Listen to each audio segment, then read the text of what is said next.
जरांगे आज नांदेड दौऱ्यावर आहेत। हिंगोली परभणीनंतर जरांगेंची आज नांदेडमध्ये भव्य रॅली आयोजित करण्यात आली आहे। जरांगेंच्या शांतता रॅलीची तयारी सध्या जोरदारपणे सुरू आहे। आज यामध्ये जरांगे नेमकी काय भूमिका मांडतात आणि इथून पुढची काय दिशा ते स्पष्ट करतात याकडे लक्ष आहे।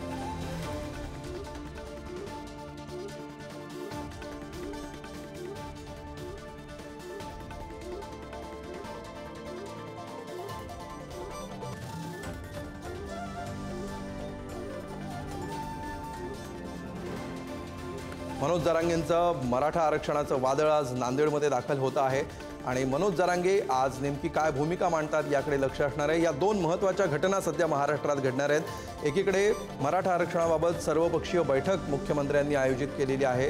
याला सगळे राज्यातले सर्वपक्षीय नेते महत्त्वाचे नेते उपस्थित असणार आहेत। तर दुसरीकडे मनोज जरांगे आज नांदेडमध्ये रॅली घेत आहेत।